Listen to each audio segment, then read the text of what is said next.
Welcome to the Land Your Bet Sports Betting Show. It's a little bit late here on Wednesday, about 3 p.m. on the East Coast as I'm getting this video out to you guys.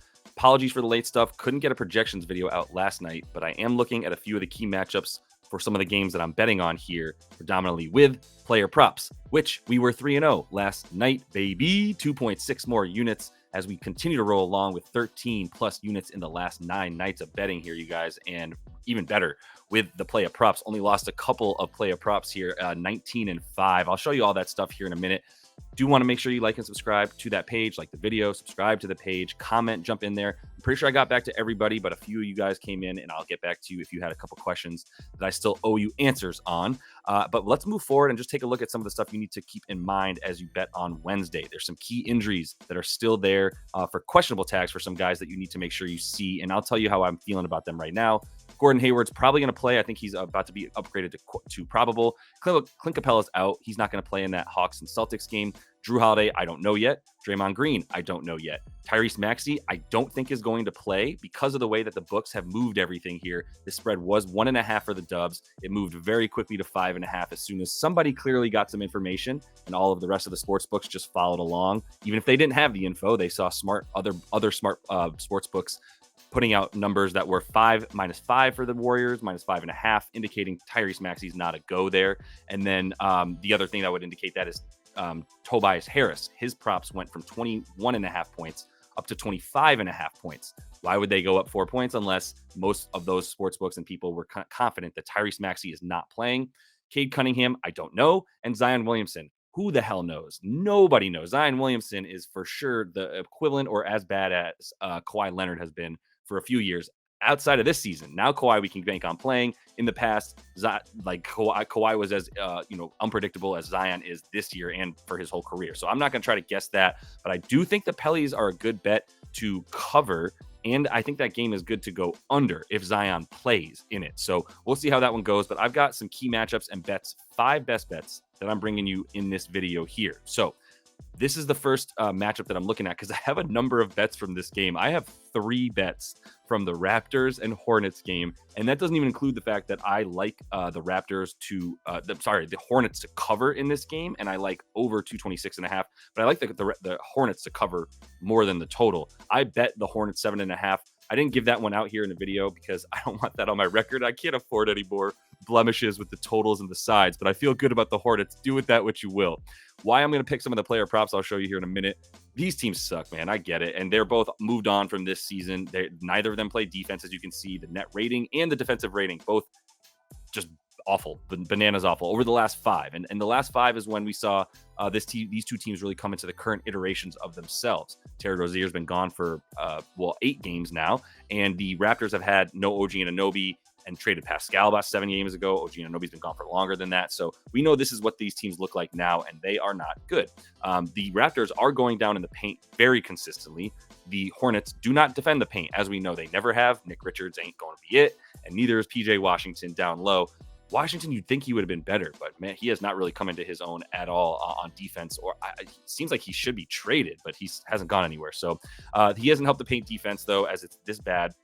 I do think the Hornets are going to be able to shoot a little bit from the mid-range and from the 3. I'll show you how I'm playing some player props as a result of that. But this Toronto defense on the road, man, is so bad. The 130 points that they're giving up on the road. I talk about that here as I get into my one of my best bets that I'll talk about in a second. But it's just been awful. So let's actually just get into it. And let me actually start with the bet that I have for a Raptor. And it's going back to Jakob Poeltl. We just went to him in a situation where he was way undervalued because of the fact that he was coming back from injury. And then it was a 15.5 points in rebounds prop that we slammed in the beginning of the third quarter. And he actually ended up with 19 points in that game. That got us comfortably over against the Oklahoma City Thunder. And they couldn't pull that game out, unfortunately, for the Raptors. But now we get him back up to a normal line, right where he's always at. 19 to 21.5 PR is where he's at. And we're still getting a good number here against the team that is basically the worst against centers in every way, shape, or form. Charlotte allows the most points per game to centers. They also are a bottom 10 team in allowing rebounds to centers. In the last 5, they've been the worst, second worst rebounding team in general. Offensive rebounding team, I should say. Their defensive rebounding hasn't been that bad, but Poeltl's going to get all of the defensive rebounds and the offensive rebounds that he can get. Another guy that I'll talk about for the Raptors, I think Scotty Barnes is ripe to get those boards as well. But Charlotte does also has the worst defensive field goal percentage at the rim. That's why we look at them and say, oh, they are so bad defending centers because of that, right? In the last 7 games, they've been even worse allowing points per game to centers. So they're 22nd defensive field goal percentage at the rim without Pirtle. So Toronto's defensive field goal percentage in the last 7 has been very bad. Pirtle's needed. This last stat there of why I'm saying Toronto's defensive field goal percentage at the rim is so bad without Pirtle, it's because you need him. You need him in there. You have no presence at the rim to defend anybody without him right now. We know everybody that's gone. They gave up OG. They gave up Precious Achua. Those were the only other 2 guys. Chris Boucher is a turnstile at the rim. He's more of like a very tall 3 than he is anything else. He can get blocks off of guys when he's sort of behind them because his arms are like 9 feet long. But other than that, like there's no one else besides Pirtle that's going to give any sort of defense at the rim. So you need his minutes in there. That's what we're banking on, is getting good minutes from Pirtle. And then we're going to talk about Brandon Miller for a minute, because that usage is cuckoo bananas high for Brandon Miller, and we have to talk about it so that we just take his points. I'm sprinkling half a unit on it. I took this play from my co-host on a different show that I'm on with Nate Weitzer, and I'm stealing it from him. So Nate, if you're watching this, thank you. But I'm only putting a half a unit on it because I like it, but there's always it's high now, 22.5 points for him, where it's been at, look, a week or 2 ago it was at 17.5. We slammed it and we're like, this is the last time you're going to see Brandon Miller at a 17.5 point prop. And now it's all the way up to 22.5, and it's going to live there. And it's probably going to go up at times as well, because he's shooting 18 times per game. He's actually taken 20 plus shots in 3 of his last 7. He's shooting from above the break in 3. That's what ATB3 means, above the break, which for those of you who are new to that, it is above anything that's basically above the, let's say 25 feet out, right? Like even if it's out on the wing a bit, it's still above the break. The break indicates where the 3-point line starts to break and go down towards the baseline. If you're above that and further away from the basket, you're above the break. And that's where he shoots most of his shots from. And also mid-range. And by mid-range, I'm also indicating the spot of the floor that is right below the foul line. So about 5 feet to 9 feet is the spot that's called like basically the paint, but it's not restricted area. He's shooting all his shots from there, about 5.5 of those a game. Toronto, even with Pirtle in there, has been a bottom 5 team defending that part of the court. And then the mid-range as well, that'll be available to him. Toronto used to be a good sort of mid-range defense because of the fact that they had like 9 small forwards on their team. Now they've got a lot more guard play and a lot less guys that are like OG Anunoby to defend that 3-point line. I mean, look, Bruce Brown, amazing 3-point line defender as well. His minutes have been inconsistent with the Raptors. It's tough to decipher what they're even really trying to do, to be honest. Their future might be bright in like 2-ish, maybe 3 years, but this year and maybe even next year, I'm not confident in them. But anyway, their road defense is really what I mentioned earlier, that is just putrid. 130 points per game since the trade that they're allowing. They're scoring a ton more as well. I would definitely, like I said, lean over 226.5 in this game, but Charlotte's defense has been a smidge better. So not good enough though to guard this man. This is my final bet from this game, I promise. And then we'll get into a few others. But Scotty Barnes over 34.5 PRA. I also took this from Nate, looked a little bit further into it. And I do like it because with the rebound chances and the potential assist there for him, if he's going to put up about 25 points in this game, which I think we can bank on, then yeah, we're going to go ahead and like the fact that he's going to get the roughly 15 RA that he would need in that. 10 RA that he would need if he gets the 25 points. You can see how well he's done against Charlotte in his last 26.5 a game, 13.5 boards, 8.5 assists. Obviously, that gets us comfortably over without even adding the assist there. I don't know that it's going to be that level of going off, but there's nobody on the other team to really hang with him. You might try to put PJ Washington on Scotty Barnes, but that's still a matchup I would feel really good about putting Scotty in. Maybe if there was some Cody Martin in there, that you'd feel a little bit better about his ability to guard a position like Scotty's like point forwards position. But I don't think he's even going to play. And Charlotte over their last 8 has just given up everything. They are allowing the second most points per game to point guards, which I would consider him a point guard from where he's playing on the floor. Also to small forwards and power forwards, whatever you want to consider Scotty Barnes, the areas on the floor that he plays and lives in, Charlotte is not defending that at all. And then we've also got them allowing a ton of assists and rebounds, bottom 3 in their defensive field goal percentage, their assists per game that they're allowing, and their rebounds per game that they're allowing. They are just giving it up, as we saw with that awful defensive rating for this team, 29th in the league over their last 5 and really for the entirety of the season. So Scotty Barnes there, we're going to take him with half a unit. So we got half a unit on him and Brandon Miller and a full unit on Jakob Poeltl. Let's talk about this Clips game because I have a bet from that and then one more best bet that I want to share with you after. 7.5 points here for the Pels against the Clippers, right? That's totally wrong. That's plus 7.5 for the Pellies, minus 7.5 for the Clippers. Obviously, idiot. 231.5 is the total. That got bet down from 236.5, and I concur with the under there. I bet it at 234.5, and it just kept dropping in a way that I can't make that a best bet at this point. 231 is still a good number, by the way. Once I lost all the value that I got from it, because it opened at 236.5, and smarter people than me bet it quicker, more quickly than I did. And then by the time I got to it, it was 234.5, and I still like that number, and I still like 231.5. But like I said, I lost the value, so I'm not putting it out there. But if you guys hit it, that's my recommendation. These two teams have averaged about 220 per game in the first two matchups this season when they played each other. And they're both trending to me in a way that goes, this game should go under. Here's why. In the last three road games for the Pellies, things have started to go back to the Pellies that we know. I don't love them, but we know them. And we know that they are actually good at defense, and they want to slow things down. There's most of the time they want to slow things down. When you have a lot of Trey Murphy and Herb Jones, you might get a bit more fast break.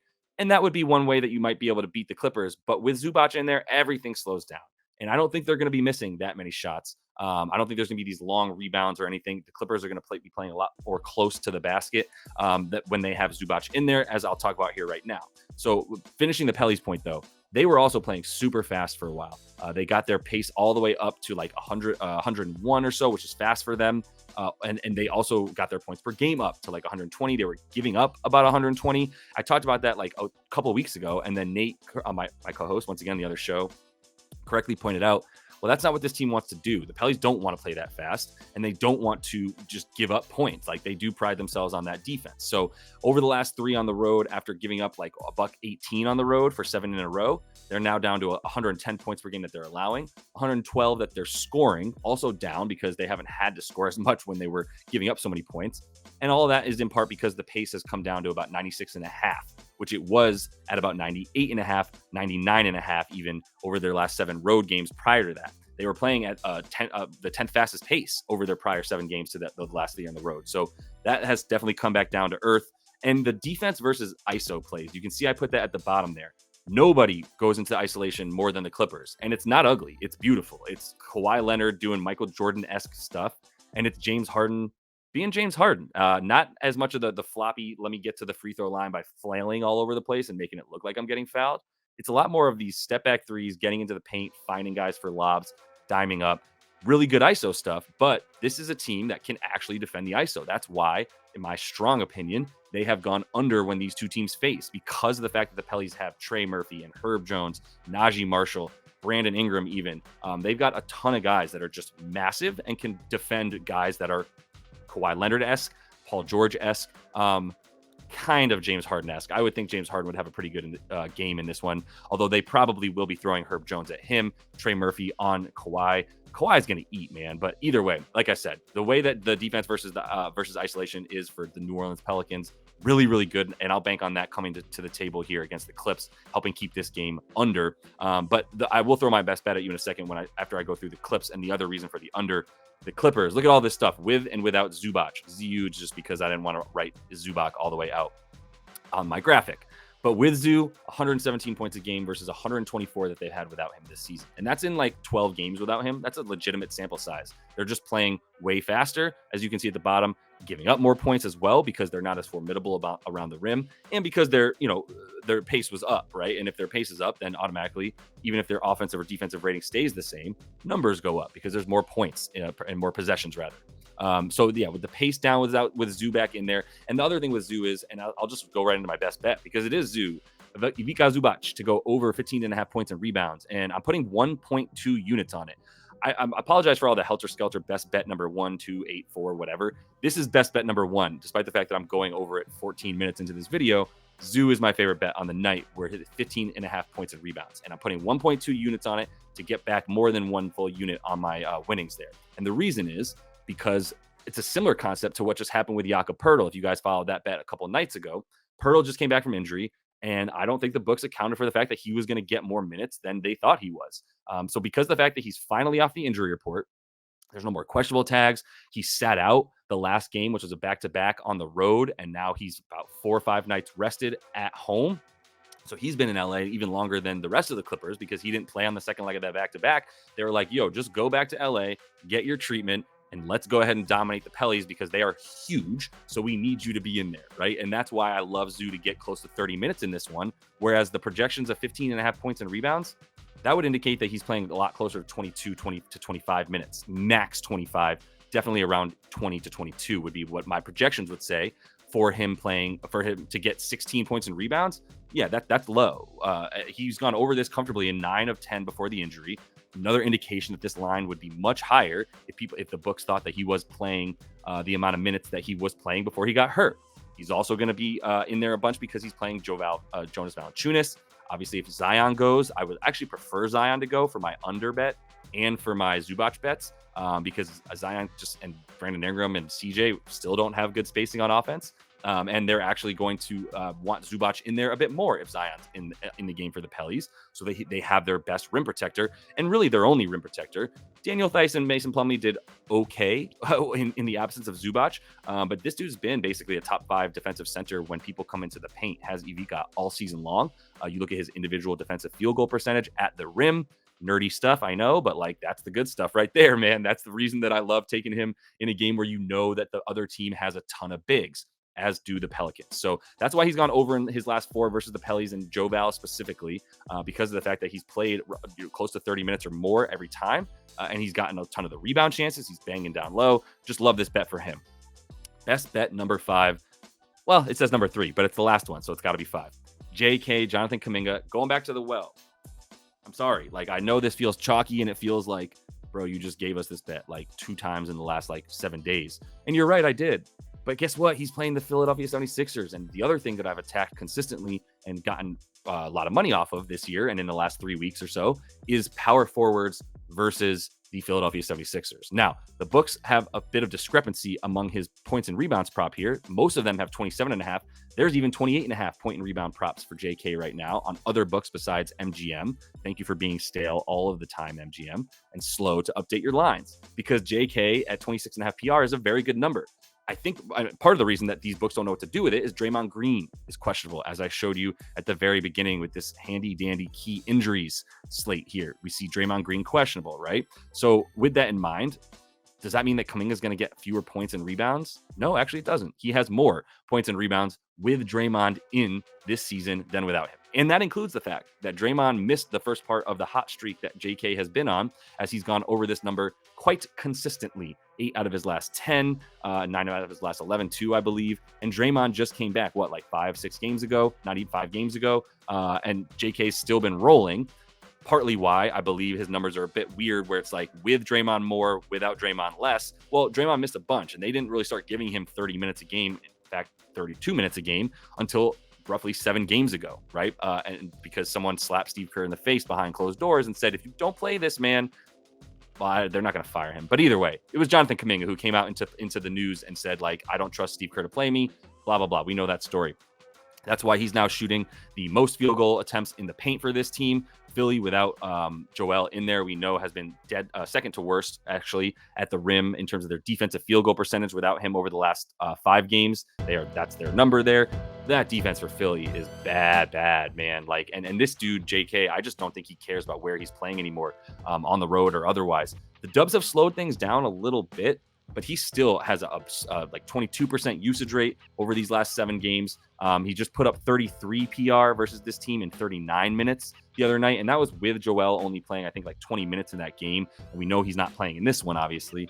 So yeah, B-ball Paul down there playing, that defensive, that low block defense for the 76ers. JK is just going to have his way. He's going to start in the 3-point line and go in, or he's going to start at the foul line and go in. But it takes him no time to get a full head of steam. And I think we're going to see those giant shoulders you can see in this graphic here, having their way down low and getting boards galore. So that's all the time I have for y'all. Let's go through the quick summary here. We are placing 5 bets today, 4.2 units total, plus 3.9 that we could win if we sweep again, which would be the second time in the last week. Although there's been a lot of 4 and 1s in there because I bet sides and totals, and I'm not betting them today, so we can try for another sweep.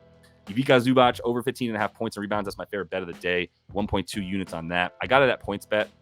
for minus 115. If you can't get a minus 115 anywhere else, would still play that at minus 120 and just, put whatever amount of units you want on it. But I put 1.2 so I can win one full unit back. Jakob Poeltl over 20.5 PR. We're going with a full unit on that. And Jonathan Kuminga over 26.5 PR. Points and rebounds combined, we're going a full unit on that. The 2 half-unit plays, Brandon Miller's points and Scotty Barnes over 34.5 PRA. And now my favorite part of the video where I get to tell you how awesome I did yesterday, which is Alperen Şengün over 5.5 assists. That makes me look like I was really smart, but we got fucking lucky with Alpi Şengün yesterday. I think we all know that. Everybody who was keeping track of him, he got the 6th assist there with a minute left, and he had 3 assists going into the. Well, first of all, he had 3 assists in the first half, so that would indicate he was on track for 6. Then he got 0 in the third quarter. So technically, as lucky as we got, we hit the bet. Let's move on. John Collins over 7.5 boards. That was an easy cash in the third quarter. So is Halliburton. Shout out Pro Sports Better Kareem K, KK12 on Twitter, who's been on this show a couple times, including the long form podcast I just put out with him. Talk to him as often as I can to pick his brain, even have access to his betting model because he's a good buddy and a nice guy. And I've been able to use that to right my wrongs. I almost went under with Halliburton yesterday because I was like, this is too high, minutes restriction. And you look more into it. The minutes restriction was clearly lifted, as I said in the video yesterday. I just love when it's like I'm able to project what happens correctly, even if the bet doesn't hit. The bet hit and the projection was correct because he played way more than 22 minutes yesterday as they wanted to make sure they beat the Rockets. So he was in there at the end to play in crunch time and helped get over this assist pretty nicely. So that means that 3-0 yesterday plus 2.6 on the day, all Playa Props. And now on the season, we are $181 and 143. Look at that, 17.2 units, man. We were at plus 9 units not that long ago, and we are climbing the ladder there. The Playa Props is where we were at 20 up 20 units on the Playa Props like a week and a half ago. We're up 34.6 now. You can see on the Playa Props at the bottom, last 9 days of playing Playa Props, 19 and 5 plus 13 units. You got to love it, man. We're going to keep going with this. We're not going to stop now, right? So that's all the time I officially have for you guys. Appreciate everybody following along. Some new subscribers in there. If you are not yet subscribed, please do so that I can continue to bring you these free videos each and every day. Going to have projections tonight on Wednesday for Thursday slate. I know I missed that for you guys last night, so I apologize. I know this one's coming out hella late, so I apologize for that. But I appreciate all y'all. Get in the comments and let me know what you're thinking about today. I'll be jumping in there to have that convo with you. Until I see you next, happy betting.